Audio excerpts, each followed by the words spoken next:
Hi folks, it's Neil from ECS Coffee in our service department today, bringing you the new K2500 from Keurig.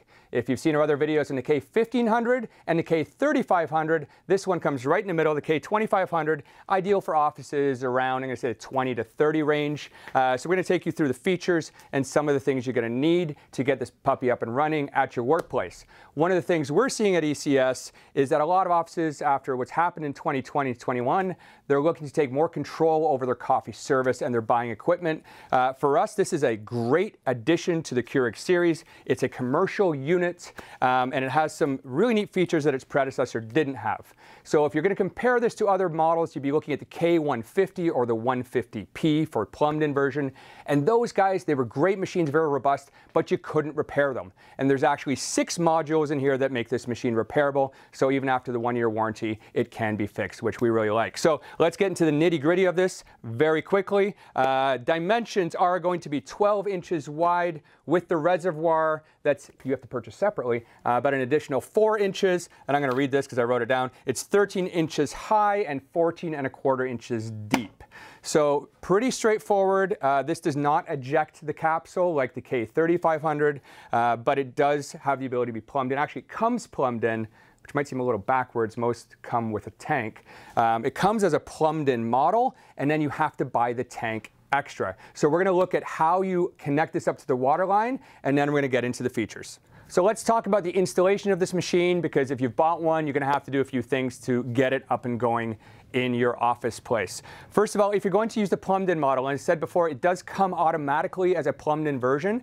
The reservoir, the 110-ounce reservoir, is an addition you have to purchase, which is a little backwards for most machines. Usually they come, at least in Keurig's case, in the previous models, it came with a tank already, and you'd have to buy the plumb kit with it. So if you are going to plumb it in, you're going to need to go to your local hardware store and get basically a garden hose fitting with another end that's going to connect to whatever water line you have. In this case, it's a 1/4 inch, and it's a quick connect, which we really like. That you just pop in and pop out. You're supposed to cut it each time, and you're just going to unscrew this guy on the back. Little cap there, and screwing like you would a garden hose. That's the one way to do it. If you are looking to do actually the reservoir, and I've got the reservoir here. Actually, let me back that up. Good thing to buy for the plumb kit would be the OmniPure water filter kit that goes with these machines. We do sell these. The reason I recommend you buy this is, first of all, it's a filter designed to fit on this machine, and it comes with most of the plumbing parts you need. You have a look inside the box. We've got the mounting bracket, which you see fits perfectly on here. You've also got some water line. You've got that garden hose fitting, and you've got the filter and the filter head. So it comes with pretty much everything you need to get the water line. The only thing you'll have to do is connect it to your sink. So do recommend getting that. It's a nice, nice feature, and it will extend the life of your unit a little bit longer, having these filters. So that's definitely an easy way and an easy add-on for you to get. For the plumbed-in, or sorry, for the pour-over version, what we've done is we've loosened this screw already. Take the screw out of the back here, and then we're going to grab our tank over here, which again is sold separately. And this is the first time I've done this, so forgive me. Let's see how easy it's going to be. It even comes with a little screwdriver in there, which is kind of neat. So it looks like we've got a module. So if you'll notice on the side here, we've got a little flap now that I've removed that screw, and this guy goes right in here. You take that screw. Don't know where I put the screw, but you say there's the screw. We'd screw this back in to tighten it up. I'm not going to do this simply because I want to use this as a plumbed-in model. We take the tank out of the box, and I'm going to assume then we just fill the tank like this, pop it on. Once it's filled with water, the machine will take the water in. So that's your alternative for the pour-in model, 110-ounce reservoir on the side that goes with this machine. We like them as a pour-over as well as a plumbed-in. If you've got the ability to plumb in, you save yourself some money because you don't have to buy this extra stuff.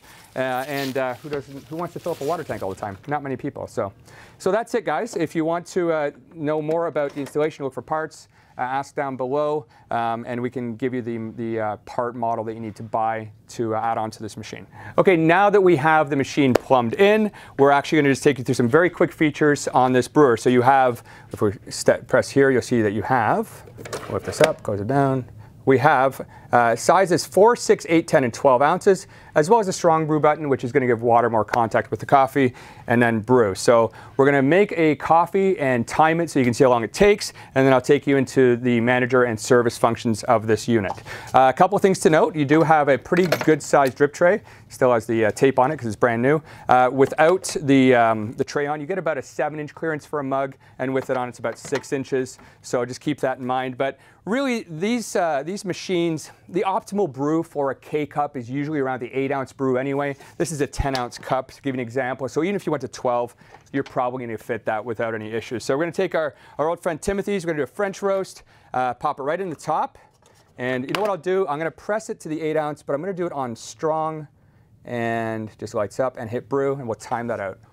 Oh, we just got to the heating, so that sucks. So let's just let it heat, because I just brewed 2 in a row. Well, I just brewed 2 in a row. Let's see how long it takes for it to heat and get going.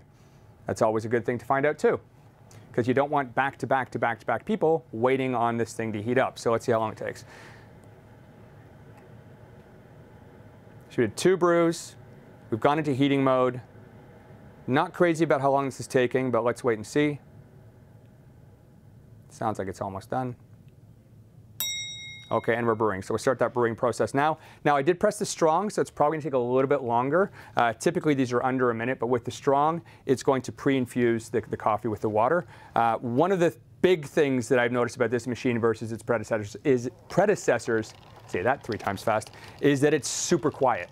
So you can almost not hear it working. It's so quiet, which my tech, who's off camera over there, is saying, wow, that's fantastic. So he's a little camera shy, even though I'm the one with the face for radio, but you know.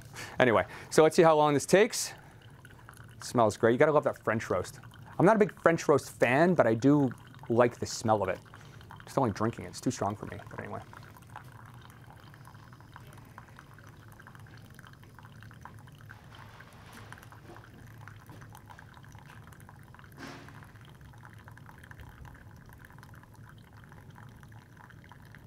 Almost done. We're getting there.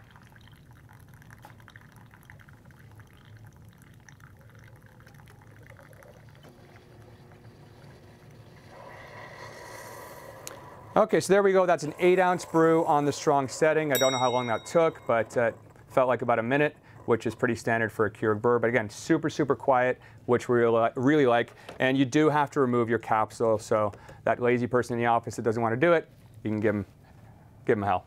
And that's that one done. So overall, guys, there's not really a lot to say about this machine. It is beautiful. It's got a 4-inch screen. We're going to go into the manager settings or the service tech settings, kind of show you some of the things you can do. We're not even actually sure of the password, so let's just see. So let's go up to this little icon, gear icon up here, and that gets us manager technician. I know the technician password, but I don't know the manager password. So let's do the technician. You can kind of see what you can do. So it's 3, 4, 5, 6, 7, and in you go. And what we have is the ability to adjust brew temperature. Now it's at 194, and let's see, that's as high as it can go, or 90 degrees Celsius. The high altitude setting is for if you live in Denver and places like that. It adjusts for the air up there. Filter settings, notify when filter life is met or do not notify. And then there's a reset button. Error log if you have any issues. Troubleshooting is actually going to go through, let's see what happens here. Inlet valve status and cold water pump status and air pump, which is kind of neat. I haven't seen that before. Brew history is going to tell you how many brews you have done.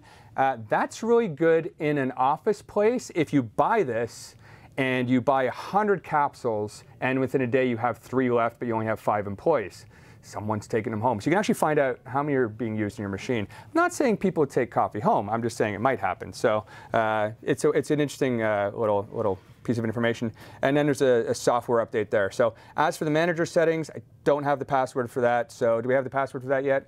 So I just found out the manager passcode. So let's see what the manager function gets you. The manager passcode is 2, 3, 4, 5, 6.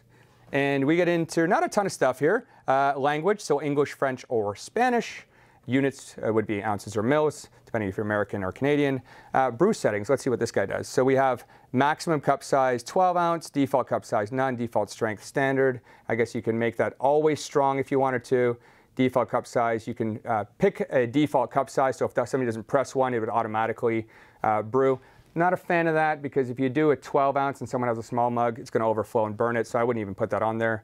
And maximum cup size is 12, which If you want to eliminate that 12, because all your mugs are this big and you can only fit an 8-ounce brew, you want to eliminate that size out of there so nobody overfills. That's a good option to have there as well.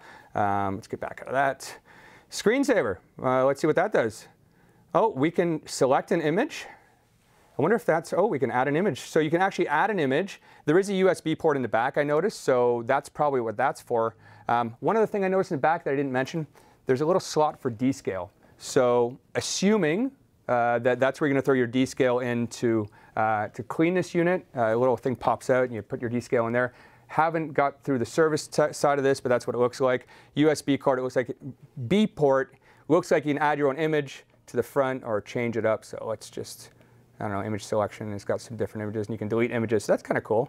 Yeah, image duration, 5 seconds. That's really not that interesting. And yeah, passcode control enabled. Brew history's in there as well. And sleep settings, so you can turn it off after 30 minutes up to 4 hours. So that's your manager, that's your service technician, and yeah, pretty happy with it. It seems like a pretty solid unit. Overall though, like the machine, solidly built. Keurig's been doing this a long time, so they've had a couple of blunders in the past with brewers, but this one seems pretty solid. We love the fact that even though it's a little more money than the K150 and 150P, and it is more money than the K1500, this one is serviceable, and we really like that about these machines, because when you're investing, a few $100s, and depending on where you are, the price is going to vary. But here in Canada, it's in retail price point around a $500 unit. Then you're going to, it could be up or down, then you want to have something that's going to last more than a year and is repairable. So we actually like this nice addition, and it's great for those offices that do want to get a Keurig but don't want to have necessarily a full coffee service and pay those extra fees. When it comes to capsules, at ECS, we do have a program where we can bring them back to us and we will divert them from landfills 100%, and there's lots of compostable and recyclable options as well. So any questions about this brewer, feel free to ask down below. If you like what you saw, give us a thumbs up and a subscribe. I'm not going to say smash that like button, smash that stuff, because everybody does that on YouTube. But in the meantime, we do appreciate the support, and you can buy this at our stores in Ancaster or Burlington, Ontario, or online at ecscoffee.com. And until next time, it's Neil. Have a great day.